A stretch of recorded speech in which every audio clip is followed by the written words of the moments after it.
Di video ini saya akan sharing bagaimana saya melakukan sebuah analisa fundamental terhadap sebuah saham ya. Nah, saya akan sharing bagaimana caranya step by step ya. Nah, teman-teman simak video ini sampai selesai ya, biar bisa dapat informasinya secara utuh dan full ya. Dan teman-teman bisa aplikasikan ini dalam investasi kamu. Nah, saya akan berikan salah satu contoh emiten saham ya. Nah, kita ambil aja contoh sahamnya ini Ace Hardware ya.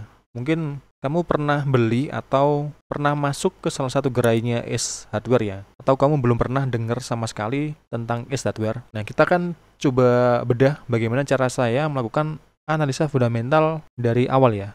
Nah, step pertama kita bisa buka Google, karena di Google itu ada banyak banget informasi data yang bisa kita olah secara gratis ya. Nah, karena kita tadi pilih contoh Ace Hardware, kita bisa cari aja di Google.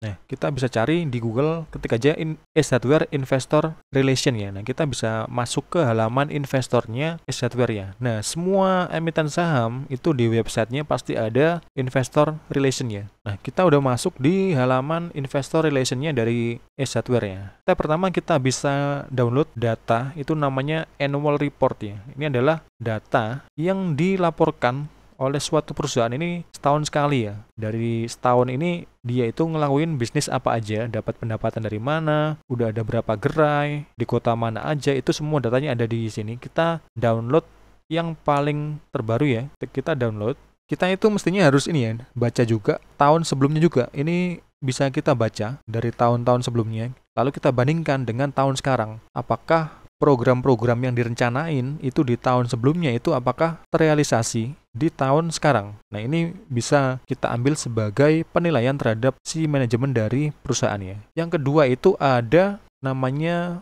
financial report ya, atau laporan keuangan. Kalau tadi kan annual report atau laporan tahunan. Nah, kalau si financial report ini lebih detail, spesifik untuk ke masalah keuangannya, ke masalah finansialnya. Nah, kita download karena sekarang di tahun 2024. Nah, ini ada, tapi masih yang ada di first Q atau di kuartal pertama tahun 2024. Nah, kita download aja yang ini ya, di kuartal terakhir. Kita juga download di yang tahun sebelumnya. Karena yang 2023 ini kan udah full year ya, alias udah 1 tahun penuh laporannya. Kita download yang full year sini, yang FS full year 2023. Teman-teman download, nanti kita buka. Nah, kita mulai dari yang wajib kita baca. Nah, kita udah masuk di dokumen laporan tahunan atau annual report dari Ace Hardware di tahun 2023 ya. Nah, ini adalah bahan bacaan wajib bagi seorang investor ya. Sebelum kita membeli, kita harus baca dengan cermat, dengan teliti. Kita pahami secara menyeluruh sebenarnya PT Ace Hardware Indonesia ini bergerak di bidang apa, bisnisnya apa, dikelola oleh siapa, customernya bagaimana, kita pelajari semua. Nah, kita bisa baca ini dari awal sampai terakhir ya. Nah, untuk yang kita pertama, ini pasti kita akan butuh sedikit waktu, sedikit lebih lama untuk ngebaca keseluruhan dokumen. Nah, kalau kita udah baca dari tahun ke tahun, ini udah cepet ya, kita bisa langsung loncat ke halaman yang kita inginkan, ke bagian-bagian yang terpenting aja. Nah, di sini ada daftar isi, ini semua informasi itu ada. Nah, biasanya kita itu langsung masuknya ke sini di bagian financial highlight ya. Nah, di sini adalah laporan dari pendapatan atau laporan laba rugi dari Ace Hardware. Cuman ini dalam ringkasan ya, alias ini nggak secara keseluruhan. Untuk secara penuhnya ini kita lihatnya itu harus di laporan keuangan. Nah, seperti di sini kita bisa cek dari penjualan bersihnya, kita bisa bandingkan dari 3 tahun sebelumnya, dari tahun 2021, 22 sama 23 ini kita sebagai investor kita itu harus melihat apakah penjualannya ini bertumbuh atau malah turun ya. Nah, di sini contohnya ini di Ace Hardware ini bagus ya. Di 2021 di sini penjualannya itu 6,5 triliun ya. Nah, di sini ada keterangannya dalam miliar rupiah. Berarti setiap satu digitnya ini berarti 1 miliar. Karena di sini ribuan, berarti digit yang 6 ini alias ini adalah 6 triliun, 6,5 triliun. Nah, di tahun 2022 ini penjualannya itu 6,7 triliun. Dia terus growing ya, dia meningkat, dia bertumbuh. Ini ciri perusahaan yang bagus, dia terus tumbuh, dia growing. Nah, kita juga cek di bagian sini, laba kotor. Nah, sini ada laba kotor. Kita bisa cek apakah laba kotornya ini tinggi ya. Nah, nanti kita cek bagian yang ini ya, kita cek juga nanti bagian ke rasio-rasionya. Nah, semakin tinggi laba kotornya ini semakin bagus karena si perusahaan itu berarti bisa ngejual produknya itu lebih mahal daripada produk-produk yang dijual oleh kompetitornya, tetapi pelanggannya itu masih rela ya untuk ngebeli. Berarti ini kan ada brand yang kuat dari si perusahaan. Jadi customer itu rela ngebayar sebuah produk yang mahal daripada beli di kompetitornya dengan harga yang lebih murah ya. Misalkan contohnya kayak Apple ya. Nah, mungkin kamu lebih rela ya beli HP iPhone meskipun itu lebih mahal ya, padahal ada HP dari merek lain dijual dengan lebih murah dengan spek yang sama. Nah, ini terjadi juga di banyak perusahaan. Nah, lalu kita cek pada bagian laba yang diatribusikan kepada pemilik entitas induk. Nah, di sini labanya ini sama ya, dia labanya ini growing. Nah, kalau di sini labanya minus ya sudah kita tinggal, berarti ini perusahaan nggak bagus. Kalau labanya minus, nah sudah berarti kita nggak usah lanjutin analisa ke belakang. Kalau labanya ini udah minus, kan ngapain ya kita beli perusahaan rugi? Karena bisnisnya ini aslinya kan simple ya. Bisnisnya si S Hardware ini cukup simple. Dia cuma ngebeli sebuah barang, dijual lagi dengan harga lebih mahal. Aslinya lebih simple, lebih ke penjualan, ke retail ya. Nah, karena ini bagus, kita bisa lanjutkan lagi. Karena dia laba ya, labanya ini sangat bagus. Nah, lalu kita cek lagi juga di sini bagian laporan posisi keuangan. Laporan posisi keuangan ini apa? Kita udah bahas di video sebelumnya atau di video balance sheet ini sama. Atau financial position, laporan posisi keuangan, neraca itu sama. Bahasanya sama. Ini adalah alat untuk kita ngecek kesehatan sebuah perusahaan. Kalau di tubuh kita, kalau kita ke dokter kan kita pasti dicek ya. Apakah tensi kita itu tinggi, apakah gula darah kita ini tinggi, berapa kadar kolesterolnya, apakah masih normal, apakah udah ketinggian. Nah, di perusahaan juga sama, kita bisa cek apakah perusahaan itu sehat, apakah perusahaan itu lagi ini ya sakit kritis ataupun perusahaan ini sangat sehat. Nah, kita bisa cek di sini. Kita bisa cek. Nah, cara cepatnya itu kita bisa melihat di bagian ekuitasnya sini. Kalau di sini ekuitasnya itu minus ya sudah kita tinggal kita skip. Berarti perusahaannya ini karena namanya pasar modal itu kan ini ya equity market. Equity itu modal. Nah, kalau equity-nya aja udah minus berarti kan dia nggak ada modal, berarti utangnya itu lebih gede. Nah, di sini kan ada aset, ada liabilities. Nah, di sini. Nah, kalau si liabilitas itu kan utang ya, sesuatu yang keluar, yang harus dibayarkan. Apakah itu utang dari utang bank, dari obligasi atau bond. Intinya semua uang yang keluar. Kalau uang yang keluar ini lebih gede daripada yang jumlah ekuitasnya, berarti kan dia nggak bisa ngelunasin utangnya. Nah, ini kan bahaya. Misalkan contoh ya, dia asetnya besar, tetapi liabilitasnya ini lebih besar juga, sangat besar. Nah, ini kan bahaya juga. Nah, ada juga yang ekuitasnya besar, tetapi liabilitasnya juga besar. Nah, di sini ekuitasnya atau equity-nya ini sangat sedikit. Ini juga nggak bagus. Nah, dalam contoh ini cukup baik dan sehat. Dengan aset 7,7 triliun, dengan liabilitasnya ini 1,5 triliun, ini masih sehat. Nah, jadi masih ada jarak yang aman di bagian ekuitas ini. Nah, misalkan kalau ada utang 1,5 triliun, si S Hardware ini masih bisa ngelunasin karena dia masih punya spare uang yang cukup banyak, 6,1 triliun. Nah, berarti masih aman. Nah, kita bisa lanjutkan. Nah, di sini kita bisa lihat rasio-rasio keuangan dari S Hardware. Bisa teman-teman baca, kalau bingung silakan tulis ya di komentar, nanti kita akan buatkan video untuk ngebahas masing-masing dari ini ya, dari rasio keuangan. Nah, kita bisa lihat di sini segmen pendapatan usaha dari S Hardware ini adalah pada perlengkapan rumah tangga ya. Ini di tahun 23 kemarin itu mencapai 4,3 triliun. Nah, yang kedua yaitu dari gaya hidup atau lifestyle-nya, lalu ada segmen mainan anak-anak. Ini masih kecil ya. Nah, kalau teman-teman pernah dengar atau pernah lihat atau sering jalan-jalan ke mall, pasti kamu sering tahu ya. Ada namanya itu Toy Kingdom.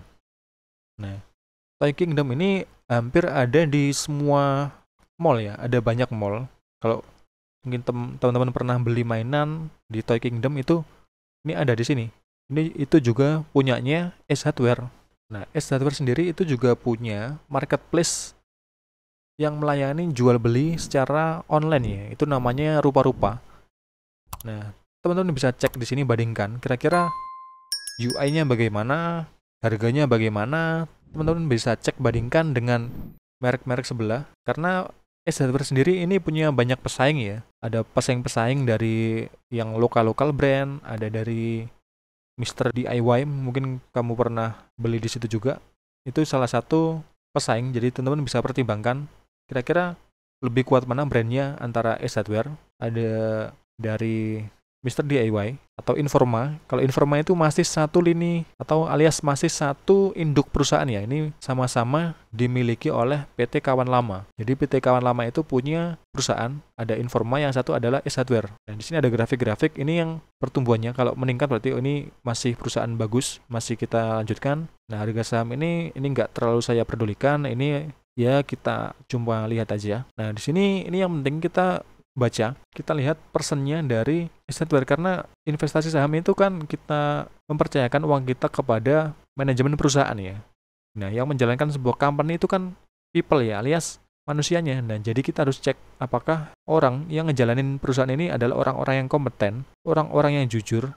Kita cek semua. Kita cek apakah pernah ada kasus sebelumnya terkait dengan orang-orang yang memimpin perusahaan. Nah, di sini kita bisa lihat ada nama-nama dewan komisarisnya. Teman-teman bisa cek semua ini, nama-nama ini. Cari aja di Google, kira-kira apakah pernah ada kasus sebelumnya. Nah, lalu di sini ada dewan direksinya, kita bisa cek juga. Apakah dewan direksinya ini orang-orang yang kompeten, punya background bagus, kita bisa cek di Google, kita bisa cek datanya. Nah, kita bisa lihat di sini ya, sejarah perusahaan itu, ini perusahaan kan berdiri di tahun 1997, lalu dia berganti nama menjadi ini ya. Sebelumnya PTS Indo Retail Perkakas, lalu berganti nama menjadi PTS Hardware Indonesia. Nah, di sini ada milestone ya, perjalanan dari PT Ace Hardware. Nah, kita bisa lihat di sini Ace Hardware itu punya 18 gerai Ace Express ya. Ada 45 gerai Ace Home Center. Ada ini ya, 170 gerai. Nah, ada banyak banget ya. Ada 170 gerai. Ini tersebar di 61 kota dan 27 provinsi ya. Ini terbilang cukup tersebar ya di Indonesia. Tersebar di keseluruhan Indonesia. Hampir di semua kota besar itu ada gerainya si Ace Hardware. Nah, ini adalah struktur organisasi dari Ace Hardware ya. Nah, di sini penting juga kita cek kira-kira siapa pemegang saham mayoritas atau pengendali dari perusahaan itu. Kita cek di sini. Nah, ini contoh Ace Hardware ini dikendalikan oleh PT Kawan Lama Sejahtera ya. Nah, dengan persentase kepemilikan hampir 60% ya di sini ya. Ini sangat besar, dan beberapa jajaran dewan komisaris dan dewan direksi. Nah, baru di sini masyarakat retail seperti kita itu di bagian sini di 39,84% atau hampir 40% ya di sini. Jadi masih aman. Kalau kepemilikan masyarakatnya ini sudah sangat besar, melebihi 50%, ini berarti kan posisi pengendali kan di masyarakat ya. Ini sangat gak bagus kalau pengendalinya ada di masyarakat. Berarti ini kan gak ada orang yang kontrol. Karena perusahaan ini kan harus dikontrol oleh ya satu orang yang memimpin ya. Kalau pemimpinnya ada banyak, ini gak bagus. Nah, ini 40% masih oke. Nah, kalau masyarakatnya ini lebih sedikit, ini saya lebih suka, malah lebih suka. Kalau cuma 10% ini malah suka. Karena barang yang ada di market ini semakin langka. Nah, kalau semakin langka, itu harga sahamnya biasanya itu lebih cepat naiknya. Nah, kita bisa juga cek juga kepemilikannya itu sebagian besar itu dimiliki oleh siapa. Nah, kita bisa cek di sini. Kita bisa lihat apakah dimiliki oleh institusi, apakah oleh retail. Nah, kita cek sini. Di kepemilikan institusi lokal itu sangat besar ya, di 65% yang tadi. Lalu yang asing bagian institusi itu 20%. Lalu individu lokal itu 14%. Lalu individu asing itu cuma 0,09 ya. Nah, jadi aslinya kepemilikan investor retail itu realnya cuma 14% ya. Karena yang lain itu dimiliki oleh ini ya, asing institusi. Nah, jadi investor lokal yang retail itu cuman ini 14%. Jadi barangnya ini aslinya cukup sedikit yang beredar di market ya.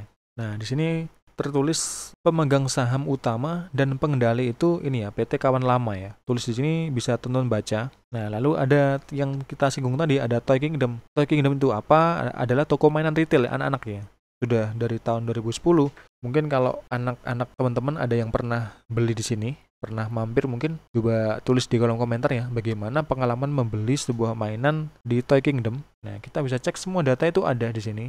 Tinggal teman-teman mau baca apa enggak itu tinggal ini ya, teman-teman ya. Apakah teman-teman malas baca atau teman-teman mau baca ini, halamannya kan ya cukup banyak ya di 195. Ini masih oke lah, masih bisa kita baca sambil nyantai gitu ya. Kita baca. Nah, kita bisa juga tahu berapa jumlah karyawannya, di usia berapa aja. Kalau usianya ini kebanyakan di angka yang udah mau pensiun, berarti nanti kan ada beban yang cukup tinggi kalau si karyawan ini mau pensiun ya. Harus bayar pesangon, biaya lain-lain, itu ada banyak sini. Nah, karena di sini kebanyakan itu usianya itu di bawah atau ya di bawah 30 tahun ya. Jadi masih oke. Berarti regenerasi karyawannya ini sangat bagus. Jadi kalau yang generasi boomernya udah pada pensiun, yang milenial dan Gen Z ini masih bisa ngelanjutin perusahaan ini, karyawannya masih oke. Nah, lalu dari ini tingkat pendidikan kita bisa juga cek di sini. Nah, itu dari salah satu cara kita melakukan analisa fundamental terhadap sebuah emiten saham ya, melalui